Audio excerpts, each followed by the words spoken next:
नमस्कार, आप सबका स्वागत है। मैं आज एक पुरानी कहानी सुनाने जा रही हूँ। यदि आप इस चैनल पर नए हैं तो प्लीज़ सब्सक्राइब कर लीजिए। चलिए सुनते हैं। एक बार की बात है, एक राजा और रानी की एक बेटी थी जिसके बहुत सुंदर और लंबे बाल थे, जिन्हें वह किसी को छूने नहीं देती थी। वह खुद ही उनमें कंघी करती और खुद ही उन्हें संवारती थी। एक दिन जब वह अपने बाल संवार रही थी तो उसने अपनी कंघी खिड़की पर रख दी। उसी समय एक कबूतर वहां आया और उस कंघी को लेकर उड़ गया। हे भगवान, यह कबूतर तो मेरी कंघी ही लेकर उड़ गया। जब तक वह कुछ करती तब तक तो वह कबूतर वहां से काफ़ी दूर जा चुका था।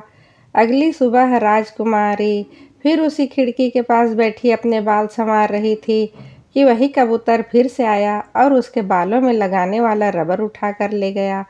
तीसरे दिन अभी उसने अपने बाल खोले भी नहीं थे और उसके कंधे पर अभी कपड़ा पड़ा ही था कि वही कबूतर फिर से आया और उसका कपड़ा उठा कर ले गया। इस बार राजकुमारी बहुत दुखी हुई। उसने अपनी रेशम की सीढ़ी नीचे गिराई और उस सीढ़ी से उतरकर कबूतर के पीछे भागी। पर यह कबूतर और दूसरी कबूतरों की तरह से उड़ नहीं गई, बल्कि अपने पीछे पीछे उसके आने का इंतजार करता रहा और जब वह पास आ जाती तो फिर दूर उड़ जाता। यह देखकर राजकुमारी उससे और ज्यादा गुस्सा हो गई। पर इस तरह से थोड़ी थोड़ी दूर भगाते भगाते वह कबूतर राजकुमारी को जंगल तक ले आया।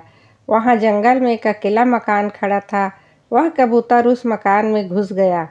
मकान का दरवाजा खुला हुआ था, सो राजकुमारी को उस मकान में एक सुंदर नौजवान बैठा दिखाई दे गया। राजकुमारी ने उससे पूछा, क्या तुमने यहाँ किसी कबूतर को मेरा कपड़ा लाते देखा है? नौजवान बोला, हाँ देखा है। मैं ही वह कबूतर हूँ जो तुम्हारा कपड़ा लेकर उड़ गया। तुम? राजकुमारी ने आश्चर्य से पूछा। हाँ मैं, नौजवान ने जवाब दिया। यह कैसे हो सकता है? राजकुमारी ने फिर पूछा। नौजवान ने कहा, मेरे ऊपर परियों ने जादू डाल रखा है कि मैं आदमी के रूप में अपने इस घर से बाहर नहीं जा सकता। जब तक तुम इस मकान की खिड़की पर 1 साल 1 महीने और 1 दिन के लिए धूप में और तारों की रोशनी में उस पहाड़ की तरफ देखती हुई न बैठो जहां मैं कबूतर के रूप में उड़ता रहूंगा। बिना किसी हिचक के राजकुमारी उसके मकान की खिड़की पर बैठ गई। वह नौजवान वहां से कबूतर बनकर उड़ गया और जाकर सामने वाले पहाड़ पर बैठ गया। 1 दिन गुजरा, 2 दिन गुजरे, तीसरा दिन गुजरा। राजकुमारी वही पहाड़ की तरफ देखती बैठी रही। हफ्ते गुजर गए, वह वहीं दिन रात बैठी रही। ऐसा लगता था जैसे कि वह लकड़ी की बनी हो। धीरे धीरे वह सांवली पड़ती गई और फिर इतनी काली पड़ गई जितना कि अंधेरा। इस तरह वह वहाँ 1 साल 1 महीना और 1 दिन बैठी रही। समय खत्म होने पर वह कबूतर आदमी में बदल गया और फिर वह आदमी पहाड़ से नीचे आया। जब उस नौजवान ने देखा राजकुमारी कितनी काली हो गई है तो वह चिल्लाया, ओह यह तुम कैसी हो गई? क्या तुम्हें अपनी शक्ल से मेरे सामने आने में शर्म नहीं आ रही है? जाओ यहाँ से। और यह कहकर उसने उसके ऊपर थूक दिया। यह देखकर तो वह लड़की भौचक्की रह गई। यह क्या हो गया? उसने तो उसे उसके सांप से आज़ाद करने की कोशिश की और उसने उसके साथ ऐसा बर्ताव किया। वह परेशान होकर, दुखी होकर रोती हुई वहां से चली गई। जाते समय वह एक जंगल से गुजर रही थी। वहां उसको 3 परियां मिली। परियों ने उससे पूछा, क्या तुम इतनी दुखी हो? रोते हुए उसने उन्हें अपनी सारी कहानी सुनाई। परियां बोली, तुम चिंता ना करो, तुम बहुत दिनों तक ऐसे नहीं रहोगी। पहली परी ने उसके गालों को सहलाया तो वह फिर से बहुत सुंदर हो गई, बल्कि पहले से भी ज़्यादा सुंदर हो गई। वह अब सूरज चांद की तरह से चमकने लगी। दूसरी परी ने उसे छुआ तो वह एक शाही पोशाक में सज गई। तीसरी सबसे छोटी परी ने उसे एक टोकरी भरकर जवाहरात दिए। यह करके परियां बोली, अब हम तीनों तुम्हारे साथ हमेशा तुम्हारी नौकरानी के वेश में रहेंगी।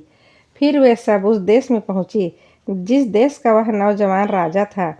पलक झपकते उन परियों ने उस राजा के सामने एक महल खड़ा कर दिया जो उसके महल से कहीं ज़्यादा खूबसूरत था, 100 गुना ज़्यादा खूबसूरत। राजा ने बाहर की तरफ देखा तो उसे आश्चर्यजनक महल दिखाई दिया। तो उसे लगा वह तो सपना देख रहा था।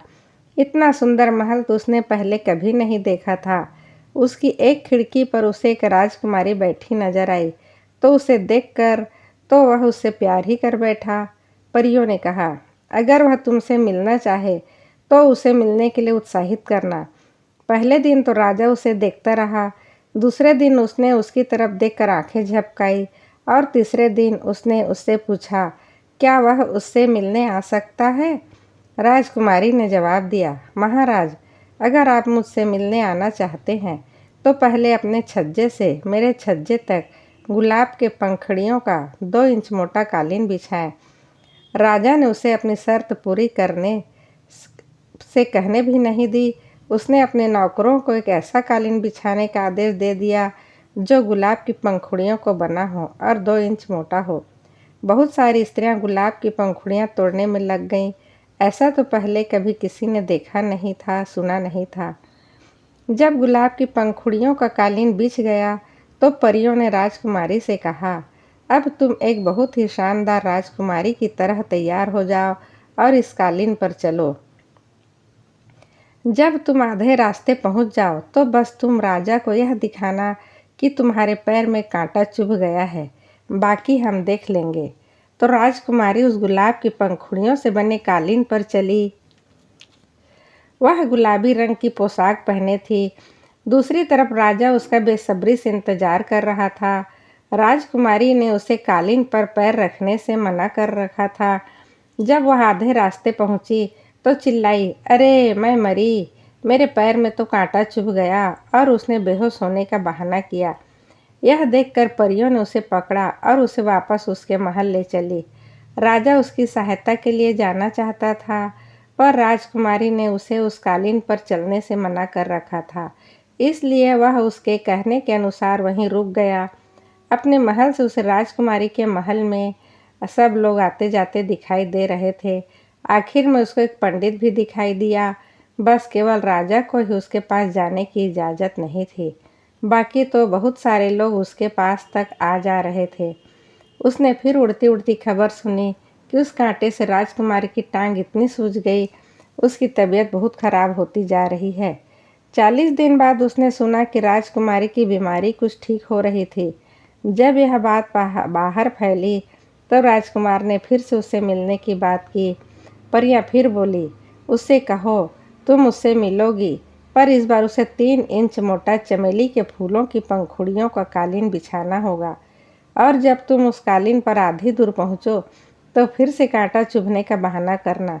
तुरंत ही राजा ने अपने लोगों को चमेली के फूलों को तोड़ने पर लगा दिया।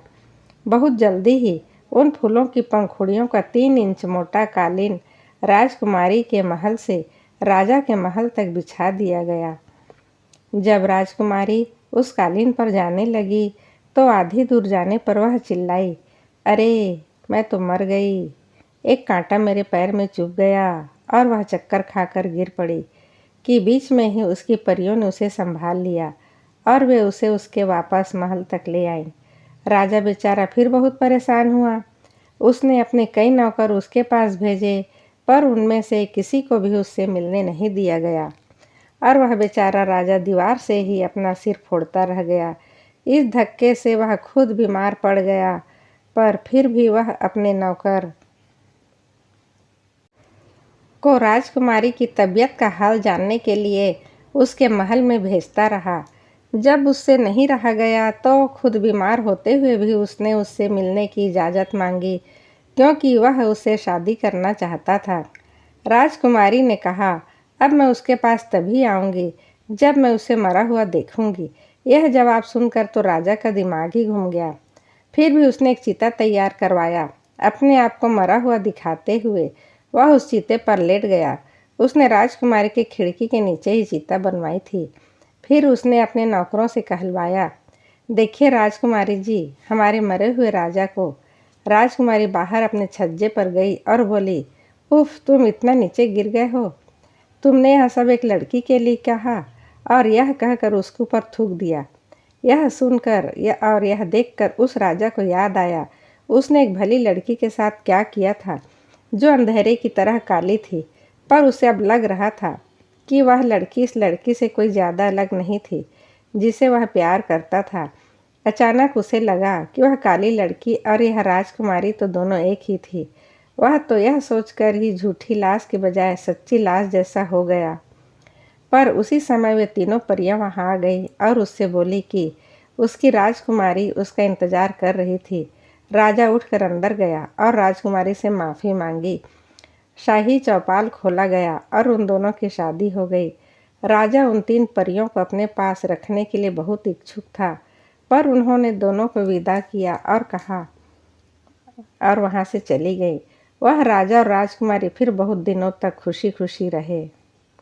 धन्यवाद। यदि आप इस चैनल पर नए हैं तो प्लीज़ सब्सक्राइब कर दीजिए। आपका दिन शुभ हो, मंगलमय हो।